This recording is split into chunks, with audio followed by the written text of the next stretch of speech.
Welcome to the In Peace We Rest podcast. Welcome, guys. We're here. We're doing it. Yay. What is this podcast anyway? That is what we're going to be talking about on today's episode. We really just wanted to have this first episode to reach out to all of you guys and let you know a little bit about who we are and what we hope you as an audience receives.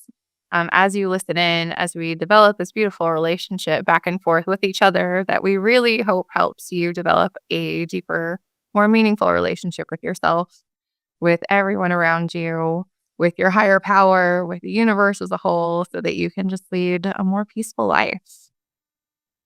Yeah, I remember when I love the whys. I really love the whys behind podcasts, especially when you listen to them for a really long time and then you start to get to know the people and you go back and you listen to the trailer again and you're just like, oh, wow, that's why. And I remember the first moment that I was like, oh, okay, I really I think podcasts are cool and I always feel like I have lots to say. But I remember going Roxy and I really talking a ton about relationships and we would have these Marco Polo conversations. And I was like, man, I just want to share that. How do we just share those conversations? And then later on, Jerry and I started to have a lot of conversations too. And I was like, yeah, hey, let these conversations, these moments, these seconds between sessions or during sessions or after sessions or just in conversation with each other, I feel like there was so much wisdom and growth that happened for me in those little moments. And there was all these little pieces that I just wanted everyone to know and to see how it actually really feels to process stuff. And then, a year later, here we are actually starting to do it. Yeah, I think we picked up those pieces, right? It's like, I think my whole life, I always felt there was something more, right? There was something else out there. Like, I always felt unsatisfied really with that, knowing that I'm on the right track, whether that be a religion or whether that be a job or just a belief. There was so much more. And we started to pick up those pieces and those pieces are everything that we're all learning now, right? This is why we started this podcast, because those pieces were so awesome to us. They were so life-changing and so eye-opening. That shift in our perspective is something that we just have to share. And here we are. Yeah. And I think not only these words of wisdom, those nuggets, those aha moments, but the thing that I have loved so much about these beautiful, intimate conversations that we have, everything that happens within the studio, right, is the vulnerability of actually sharing the process. You can tell me something, but if I don't have a framework of what that looks like, it can be really confusing and I can feel really lost. And I love how our conversations flow because I do feel like there is a vulnerability that How we all have with each other, and it is so great. And as you guys get going on this podcast with us, you will start to know that Roxy's guides love to kick her out of technology, and it is super fun, and it's just a part of the experience. Roxy, I was just explaining to everyone that your guides like to kick your technology off, and and that is just what happens. So we're just gonna keep hopping and going with it. lovely. Am I back? Perfect. Oh,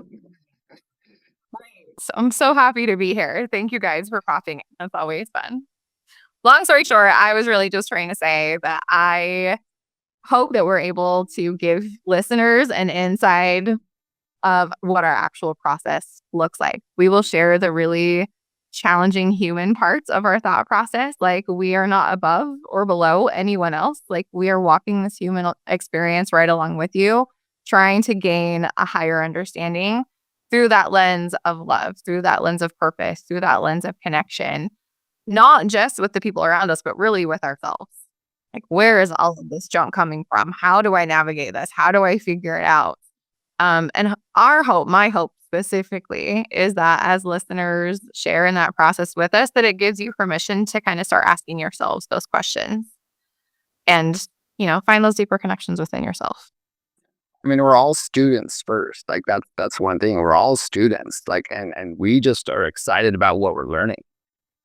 I think what's hard to get on the podcast is that experience piece. That's what I'm wait till you get to class. Wait till you come and experience that space with me and just feel the energy in what we've created. It's such a different thing, but that's what we get to do in this podcast is we get to actually try to explain what that experience is like. And then hopefully everybody's going to have that chance to come and actually be here with us and be in that energy because that's like the ultimate end goal because that's what feels the best. Yes, I'm glad you spoke to that. Let's talk about the studio. Listeners are like, "What are they talking about? What is the studio?" Yes. I was a founding member of the studio. Please speak to that for us. Yes. So the studio is so much. Oh my gosh. The studio, we were in an earlier conversation before the podcast, and this is kind of how I want to introduce the studio is, the studio for me, when myself and Carrie founded the studio with another a lovely soul, Andrea, um, for me, it was like like I wanted to continue to share what I was doing, but ultimately, I don't know if you guys are ever like people who like kind of get on a bandwagon and then you fall off of it. For me, the studio was also this commitment to go on the journey. And Jerry was the one who actually said it earlier today is like, the studio is like my place. And I created it because that's what I needed in my journey. I created group classes because I needed group connection and I wanted group connection. I created individual sessions and I started to try to find practitioners who were doing what I wanted to experience because other people also wanted it. And so I feel the journey of our collective going from it's actually really funny because the collective started as in a closet. And also it was really the original intent was like inside and outside beauty. And we were a part of a salon, like a nail salon. And we always thought it would be so beautiful for people to come and like get their nails done, but also get a little bit of energy work and connect with themselves. Because a lot of nail technicians are touching your hands all the time and so much energy is passed through that. And that is how it kind of got started. And then we started to expand and teach into some yoga studios. And then we started to see that yoga studios are really amazing, but we wanted to really focus a bit more on meditation that wasn't so heavy in movement. And so we then created my meditation collective was like our second name of the studio. And as we moved and we're so gracious to receive actually and the second we started the studio the first year of COVID. We actually signed our lease a week before COVID started. And then within a year, we were moving to a larger building that was still kind of in the middle of COVID. And when we moved into the bigger building, that's when we felt strongly that we wanted to have more practitioners. And that's when we became my Mind and Body Collective because we really did and had always seen that connection of mind and body and how all of the individual work, the group work, and creating your own practice was so important. And yeah, here we are now creating podcasts, which has been such a long time coming. Yeah, and I fell in love with the building, like physically fell in love with the building. So I'm a paranormal investigator and I've been chasing ghosts for 10 plus years. And like for me, that's my little gift is I can feel energy on a grand level.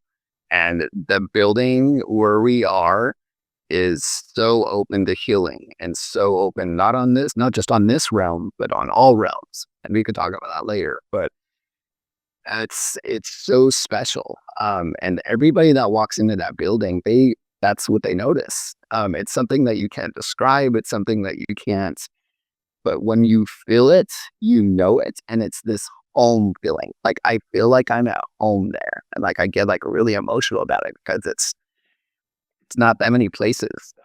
There's not a lot of spaces in life where we get that feeling. And to have a place like that where we get to heal people and give people these new awarenesses to allow them to live more freely with who they choose to be for themselves and fill up that love cup that I always talk about. But it's so yeah, our building is like it's a rare thing. And it's so exciting that we get to share that with everybody. I'm glad the story of the building is so originally we went through that building and we almost didn't pick it.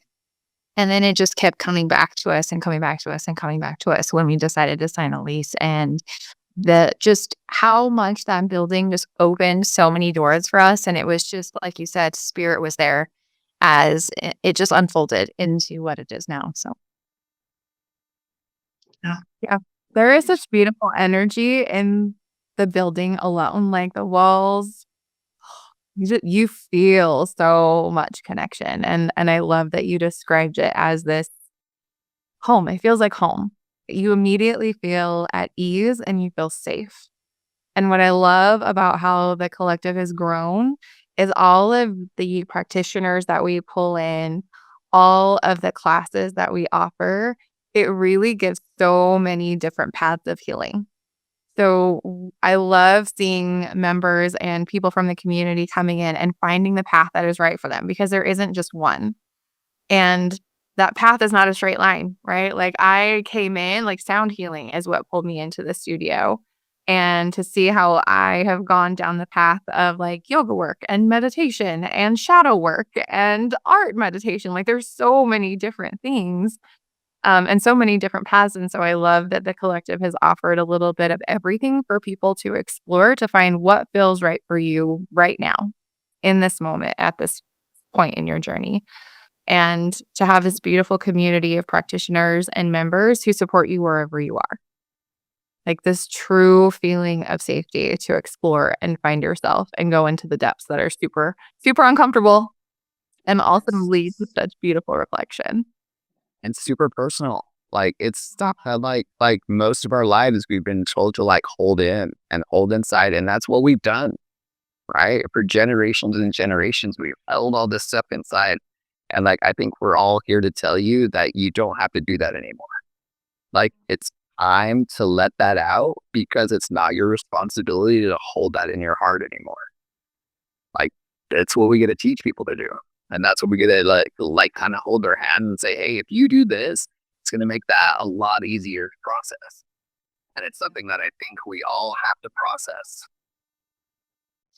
I think that holding space for relationship, when you can learn to be your authentic self, when you can show up to a place that feels like home, that is surrounded with so much love. Every person who has laid their hands in that space has done it with so much love and grace.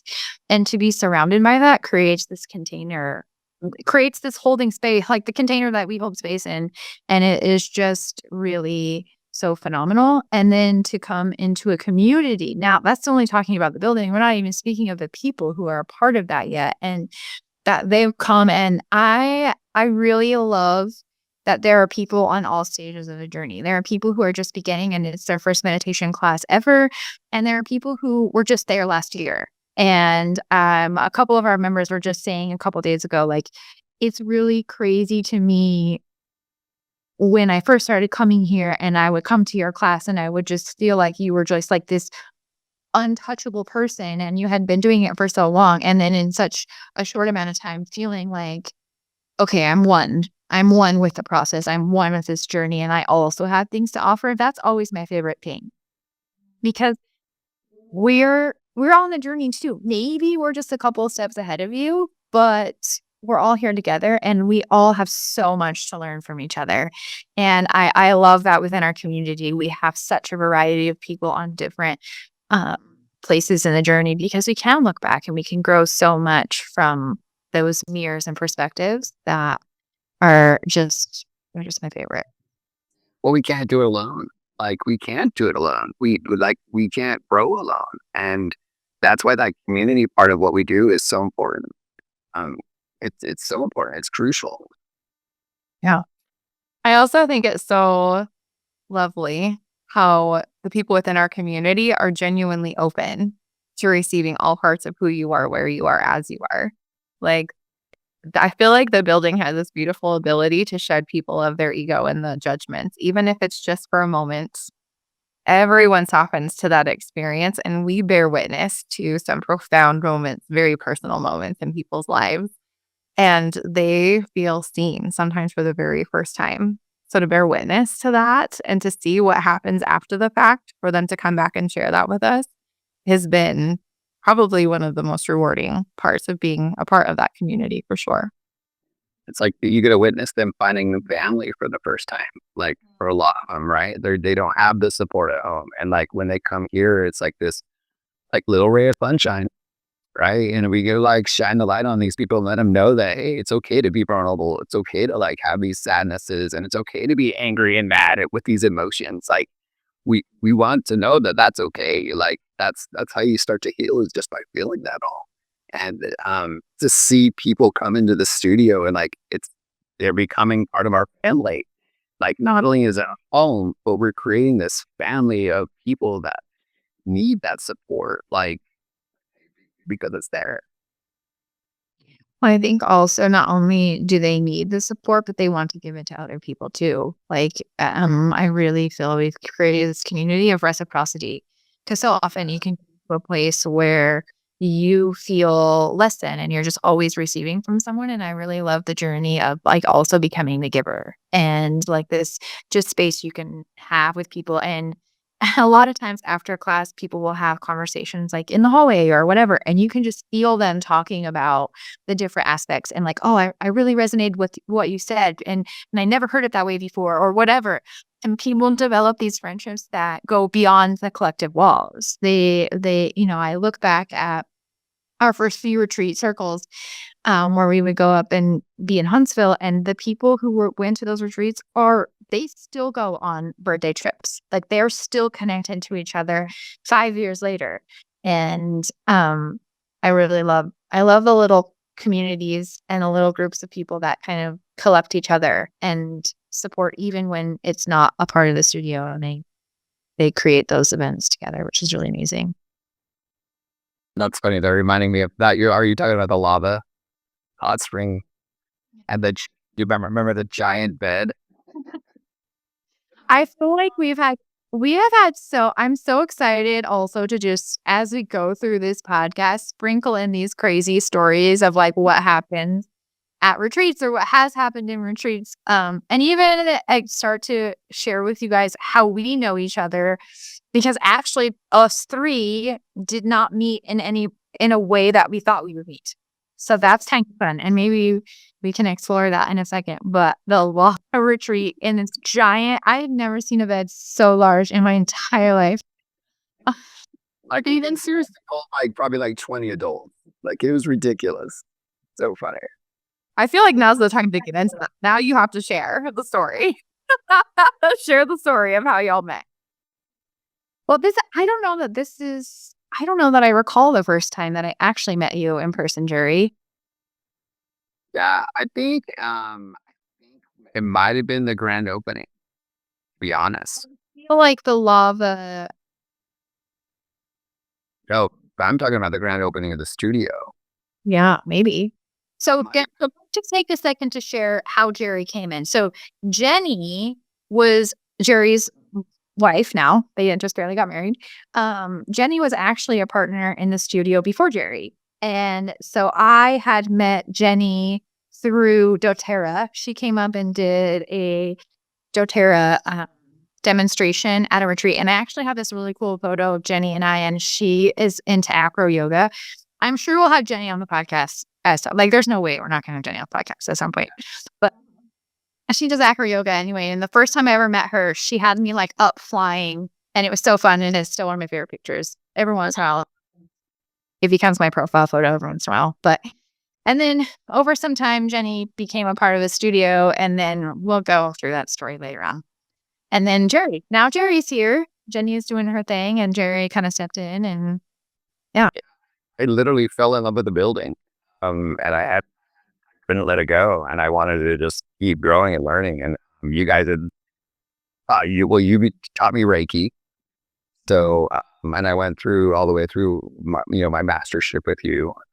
So me and Jasmine have had a lot of one-on-one time, spent tons of time at the retreats learning Reiki, and then obviously practicing Reiki and all that goes in that. So we were meeting like at least once a month for forever. For a long time. We were 3-year colleagues. Yeah. So Jasmine's my master. It sounds funny. It feels funny, but it's the truth. And then, yes. So yeah, Jasmine's had a big influence on kind of changing who I was, and I'm a big skeptic. So the way Jasmine is and her approach on things is very direct in what I needed. I'm not a fluff guy. I like to just kind of like be told exactly how it is, and that's one of Jasmine's specialties. So we bonded really well and worked really well together. And then then I just started to learn breath work, and I got hooked, and I wanted to teach everybody all this amazing stuff I learned from Jasmine and all the stuff I learned on the side. And so now we're business partners and teachers and co-teachers, or how would you say that? We're part of the faculty. We're mentor. I don't know. I don't know what you call it. But one of the experiences that Jerry and I had together was this retreat house in Lava. And, we go to Lava, Idaho quite a bit because it's pretty close to where we live. And the retreat house was interesting. It was a house that we hadn't ever been to, but we were going and we were going to do some drum stuff. And we really wanted a beautiful outside space. So we were paying more attention to the outside of the house and not so much the inside of the house. That house was probably one of the creepiest houses I have ever stayed at in my entire life. And it just has what I would consider some kind of weird dungeon space in the basement. And we had quite a large group. So we ended up actually, a lot of people shared and How many people were there? It was like 20. it's like 20 people. So how many guys? Jerry. Just And so there's a photo. We'll have to find the photo to share on here. But there's in one of the rooms, there was this bed that literally all of us were on this. There's a picture. All of us, every person that was at the retreat is on this bed, and we still are not touching both ends of the bed. And Jerry is in the middle of the photo with this like leopard blanket or cheetah or something, some animal, like pink animal print blanket, like quite the pimp. All his ladies, I think I'm wearing your hat in the picture. I think probably.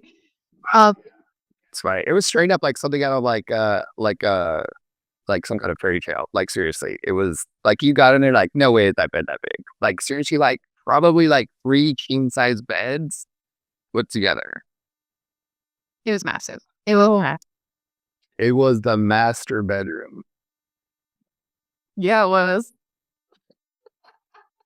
We're gonna have to show photos. But that retreat ended up being that retreat was so lovely, and we had such a good time at that retreat. It's always fun. I hope we'll have to go and chat about retreats more in a different episode. But I love retreats. That's where I made my first drone ever, and my last drone. Yeah. That's when I made my first drone. It's funny how like we want to do things for like a certain amount of time. They're like, all right, check that box. I'm good. I'm going to do something now. Mm-hmm. I so hear you about drums. Making drums is so beautiful, but it is like hard work.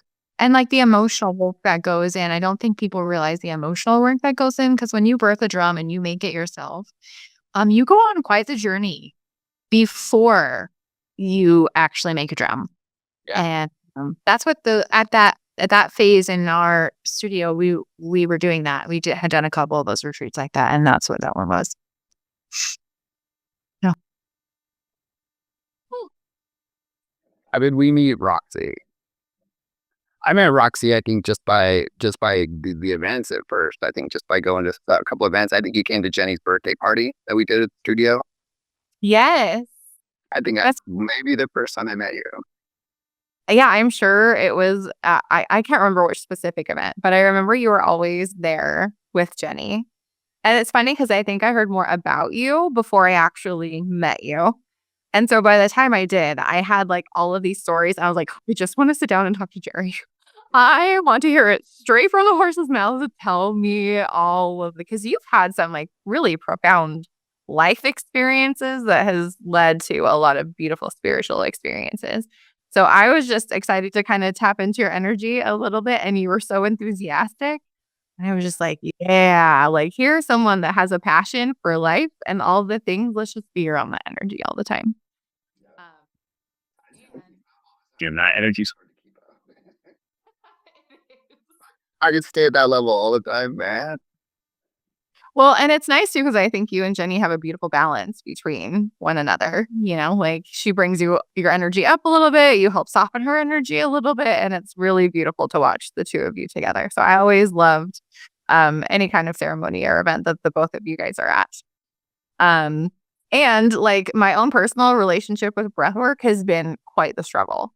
Like I'll be completely honest, I hated breathwork when I first started it. Like I feel like so much of my personal journey was about learning to release control. And with breath work, I felt like I had to be very much in control. I needed to breathe just like this at this time. And I was really, really struggled. And I don't think it was until I attended one of your breathwork classes that I allowed myself to just soften. And I felt permission for the first time to kind of have my own journey and not have to do everyone was just flowing and being, I was like, oh shit, breathwork's pretty awesome if I can just allow it. Crazy. Yeah. And that flow that's the key, is just really getting in that universal flow state. But man, do we fight it. We all do. But hey, sometimes it's easier just to let go and breathe. Yeah. That's so beautiful. Crazy, isn't it? No, and I'm super grateful because like I said, I think you created a safe container for me to have that experience with breathwork. So I'm always sending newbies to breathwork. Go to Jerry's class. Don't try to go balls to the walls crazy into some Wim Hof breathing. Go to Jerry's class. Know him how to first. They always freak out when I say there's going to be a 2-minute breath hold. And they're like, what? I've never held my breath before. I'm like, you don't have to hold your breath for 2 minutes, but that's the goal. So yeah, it's very, it has to be. Life's already hard enough. Why make this stuff hard? Yeah. Yeah, I was already pretty connected to the studio, I think, by the time I connected with Jerry. My first introduction to the studio, I actually met Jasmine. And this is always a funny story when I share this. Jasmine wasn't even supposed to be teaching the class. Actually, I think it was one of Jenny's classes that you were subbing for. And a friend of mine brought me in and they were like, hey, they're doing this little sound thing downtown Ogden. Do you want to go? I'm like, sure, I'll check it out. That sounds fun. And I met Jasmine and I listened to her speak and I was just like, boom, immediate, we're supposed to be best friends. I don't know why. I don't know how. And she doesn't know it yet, but I know.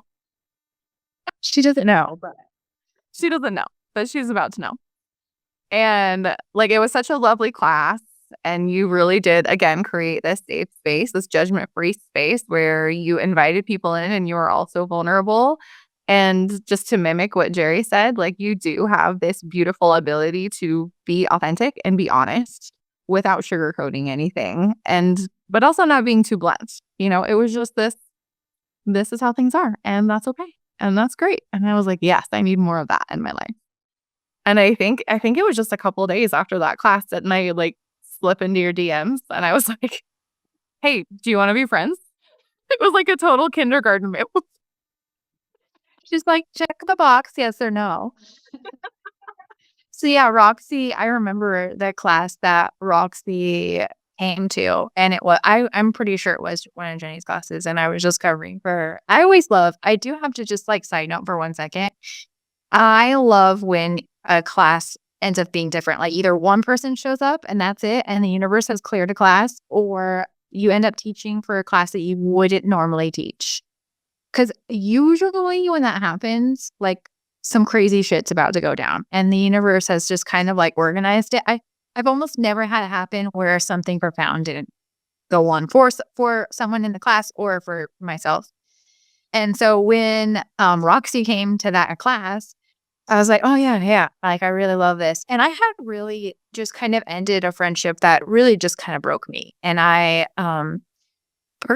female to female personal friendships have always been something that's actually really complicated for me. And I've had a really hard time with it. And I remember, I don't think it was it was pretty early on, within, I think, the first week of Roxy and I kind of chatting with each other. And I just looked at her. I said, either I'm going to be your teacher or I'm going to be your friend, but I cannot be both.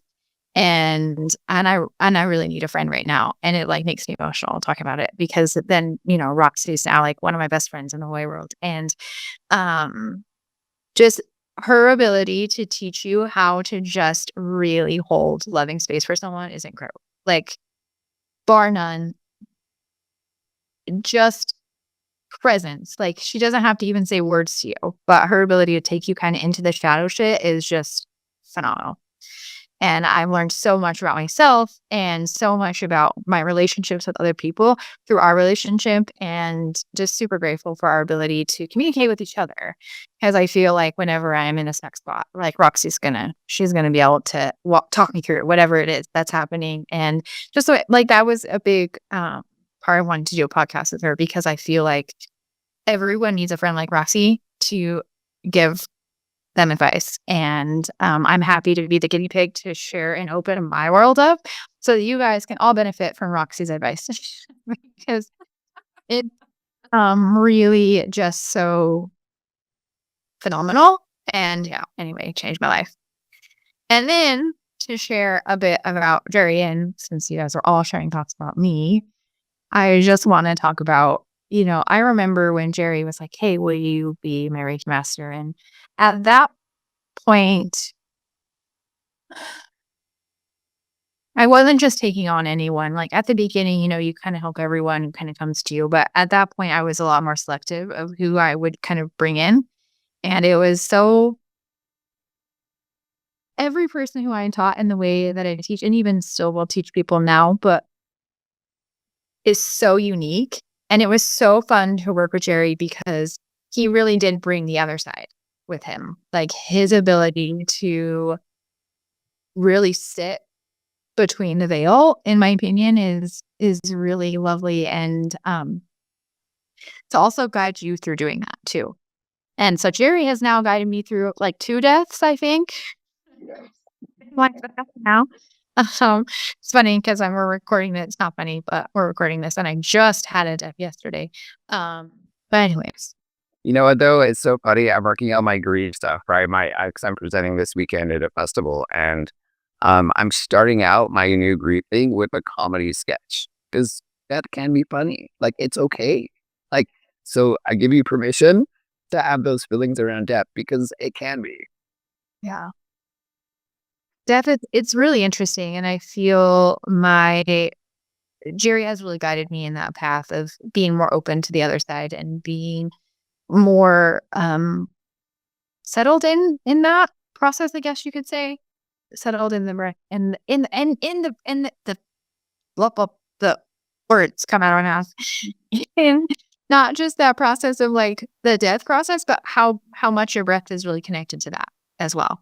And how that all kind of pulls together. Because I don't know that if you were just starting this journey that you would really associate so much how connection to the other side and your breath go together. And it really does. Yeah. This whole life's like all about rhythms, and our breath is like our heartbeat. It's our rhythm of so much. And when we can sync our breath and our heartbeat and our thoughts together, like, it opens doors. It opens our ability to experience those realms that are just stacked on top of each other, right? Like, it just lets us witness that. And I think the more I study this stuff, it's like that's what's more and more apparent, is the more we can understand that the veil isn't like an actual curtain. It's just our ability to experience. Yeah. And I thought that was such a fun, every time I do a mastership with someone, like the mastership I teach people is 5 elements Reiki, but there's always like an extra spin. Everyone has a different little twist on it. And it was so much fun to do that journey with you, because the breath really did come in super strong when we were walking together. And the other side and all that sort of thing was really fun. And I don't think I'll ever forget your mastership, like when I did your mastership attunement, and just the visuals of that were just so incredible. Yeah. That experience was like one of my like top 3 in my life, like as far as like emotionally, like feeling connected to spirit, and you were there to witness it. Like, it was like far none amazing. Like, it made me understand the paranormal work I do on like a completely different scale, and like felt like this overwhelming bridge to my own spirituality in a very spiritual moment, literally holding on to spirit at the same time. So it was, man, yeah, it was super powerful. So together we could do some pretty cool stuff. So that's why this is amazing. Like this is going to be great because just putting all that energy that we all have into one space, it's going to be awesome to watch what we create. Yeah. So that's, and I think that this is a beautiful spot in our episode to kind of speak to how we plan to start each episode. We really want to make sure that we are anchoring not just ourselves in, but also the audience, you guys as listeners. How can you allow yourself to just be fully present right here in this moment, listening to the words that are coming through your speakers, developing this connection, not just with us as we're speaking, but hopefully with yourself. And the only way to do that is to really be fully present. So we're going to start each episode with a little bit of mindfulness, a little bit of breath work, slight meditation, inviting all of that presence in, and really hoping that you can receive all that you're meant to as you're listening to whatever episode you're tuning into that day. Yeah, definitely. I started this little bit of a practice. I have a personal sharecast that I share with a few people, and I would always start it with okay, find your seat, ground in. And mostly I started it because I get really excited and I want to share so many words. And then people would start to comment to me oh, that's my favorite part of that whole thing because it just, I just get kind of grounded in and then I can just absorb everything so much more because everything that we're going to talk about with you it's going to be absorbed at different levels and it's going to show up for you how it's going to show up for you and maybe the exact way that we intended it is not exactly how you're going to show, but we want people to be open to receive our words however they need to, whatever it is for you that shows up. And to do that, dropping into a little bit of meditation and really leaving your headspace and not trying to figure out what we're telling you, but trying to feel what we're telling you is the most important thing for me. Because so often people will come at the beginning of their journey. This is actually a really interesting block to kind of get over with, especially when you're doing more one-on-one work or even just, again, in your practice in general is how do you get over trying to make sense of everything? Because we're showing you stuff that doesn't make sense to your brain right away. The connections are not so apparent and in your face at first. And then you'll look back and you'll be like, oh, I see what you're saying. But sometimes the brain really gets in the way. So when we can drop into the body and feel what's happening, which is the practice we want you guys to all experience anyways. So why not bring it into our podcast? Yeah, and that's the goal, right? We want to get to those feelings. And if we can't feel in the beginning, what are you doing? That's the whole point. So that's why it's so important for us to get that drop in, to give that little reflection at the beginning. A lot of people pray. This is our way we pray. This is our way to convey and tell spirit that we're here now and we want to really convey this message and hope that it gets to the ears of all that need it. Yeah, it really gets to the feeling part that gets the emotional part that we want that to happen. It's something that we don't want you to shy away from. And then when that happens, we want you to reach out to us. Because that's what we're here for. We're here to help. Yeah, exactly. I love that you brought up that point is not everything is always going to feel, our podcast name in PC Rest is not random. Maybe we'll take a second and talk about that. With that consent. But sometimes there's a little discomfort that comes along with that. Peace and happiness are not the same thing. So just know that if a little discomfort comes, if a little bit of struggle comes, we're not trying to bring you to that place for no reason, but there is just a piece that's ready to let go for you and to just allow that. We're here. Whether you're in Utah or not, we have something for you and we can support you. Just reach out. It reminds me of that Mr. Rogers quote, right? I think his mother used to always tell him, who do you look for? When there's a tragedy or something that's happening, you look for the helpers. And that always resonated with me. I watched Mr. Rogers growing up as a kid. But yeah, it's just who do you want to be? And if you want to be a helper, you got to help yourself first, right? And then you can help everybody else, but you got to start here. Yeah. Yeah. And I love also, I'm super grateful, Jasmine, that you spoke to this to the point that peace is not always happiness, right? Those are two very different things. Peace isn't about having life look picture perfect because nothing is perfect, but there is beauty in everything. We can find peace amongst the chaos. We can find peace through the struggle. We can learn to observe everything through this lens of love and see how even the struggle is helping us to grow and getting us closer towards this, whatever our purpose is, these beautiful connections. Yeah, I think it's like a greater understanding. Like it's not about finding peace, but just about finding this acknowledgement and this awareness of this greater understanding. And it's not good or bad. It's actually a little bit old. And it's kind of finding that balance in the middle, because that's where the sweet spot is. That's where that all those aha moments, that's when those all happen, is when you have the understanding and you have the gratitude for the shit and you have the love. It's all there, but it's got to be balanced. Yeah, I find peace is peace when I have people go through this process, right, and they start to find what peace looks like for them. Usually, it's boredom at first.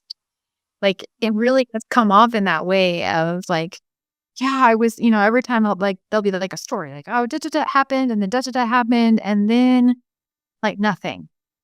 And I was like, and I always, it's happened so many times that I'm like, okay, like I can see the pattern. It's about to happen again. And I'm like, that I think is peace. Like, was that peaceful for you? Like, what did that feel like? They're like, yes. And so in this world of rushing, going and doing and checklisting, and I actually had this experience. I was leading a horse meditation this weekend, and one of the guys said, he was like, I was doing a 70-day or something, rather, a long time, 70 or 90. Sorry if you're listening and I get it wrong. Umpteen amount of days that he needed to be in meditation. And it's like, I started to feel like I was checking a box. Like I was doing it because I was in competition and I had to. And that's such a hard thing to get out of, the place of like, I'm just doing it to check a box. And sometimes it's so hard that you actually kind of create that pattern, because that's how you can get into meditation in the first place. Like, all right, if you are checking the box, that's okay. At least you're still getting there for a moment. And then eventually that will go away. And he even found himself leaving that space because he wasn't finding peace in it.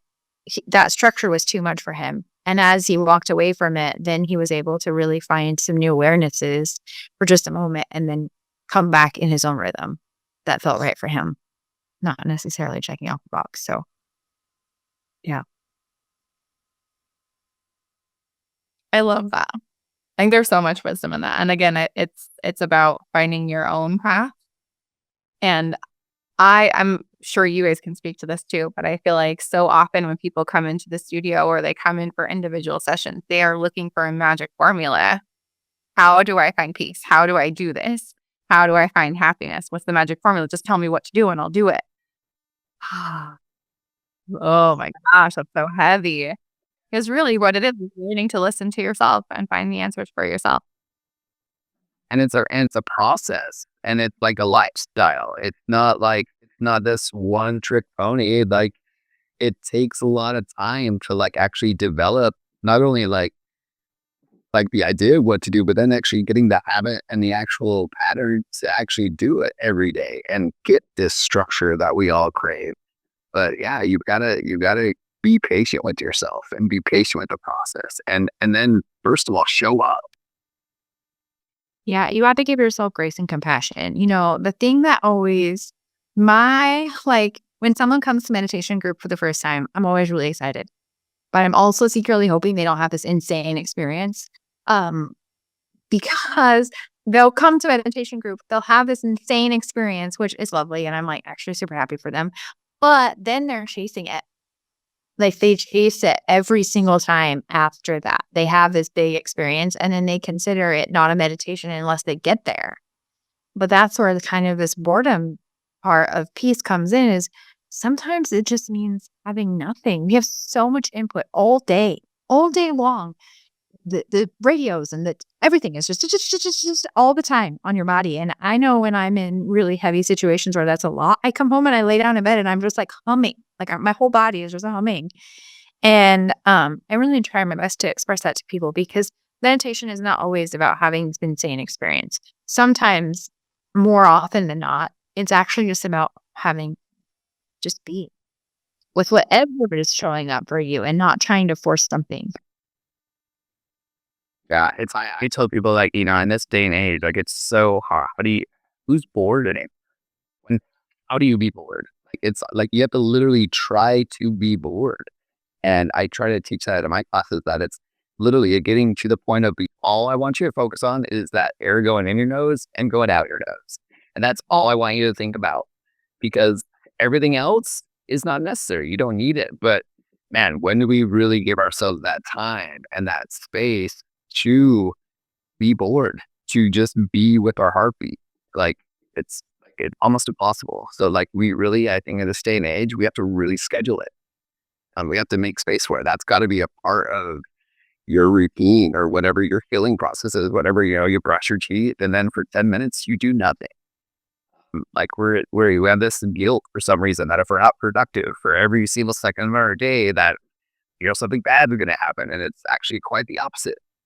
The more time you give yourself, the more clarity you're going to have, the more peace, like we were talking about. You're going to find a lot more of that. Yeah, hence the podcast name, In Peace We Rest. Like, that name is not an accident. When we are at rest, are we peaceful? When you're not moving, when you're not going and doing, I feel like those little moments between things are so important for your practice. And we're just being aware. If all you ever receive from this podcast is In Peace We Rest, that's it. Like, I hope that's what you take. If I'm sitting here and I'm doing nothing, am I a bit peaceful? Am I just allowing whatever is going to be? Am I just allowing the water to run on my hands? Am I just allowing the sponge to move? Am I just allowing myself to brush my teeth? Am I just allowing whatever is at this moment to be?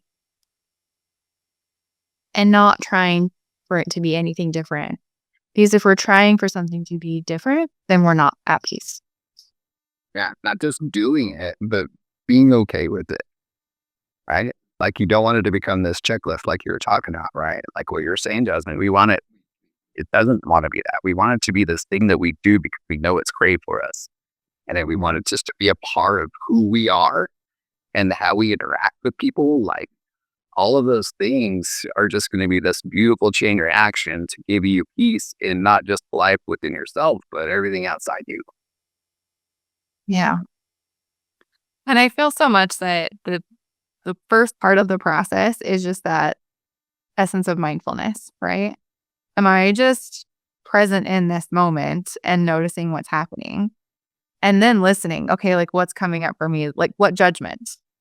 It's so hard for us to allow a state of rest because, like you said earlier, it's this idea of if I'm not productive, it's wasted time. Why, if I take an hour to breathe when I should have been doing the dishes or finishing that report or going grocery shopping or whatever it is, right? There's so much judgment.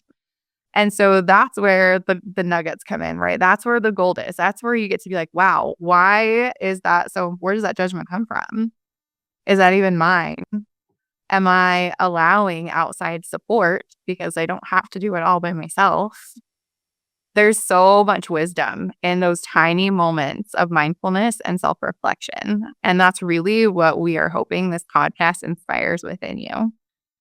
So thank you guys so much for listening to all of us right now and in the future. We hope that you find a little bit of wisdom and mostly peace and connection with yourself. If you have questions, please feel free to submit them wherever you are listening. Follow us on social media, Instagram, Facebook, My Mind and Body Collective, where you can find hopefully more tips and tricks to incorporate into your personal practice. Is there anything else you guys would like to add before we close? I'm excited to be here. I'm excited to grow and share with all of you. And yeah, what a beautiful space that we've created. Yeah. I just hope that you guys find some bit of peace today. Yes. Thank you for listening.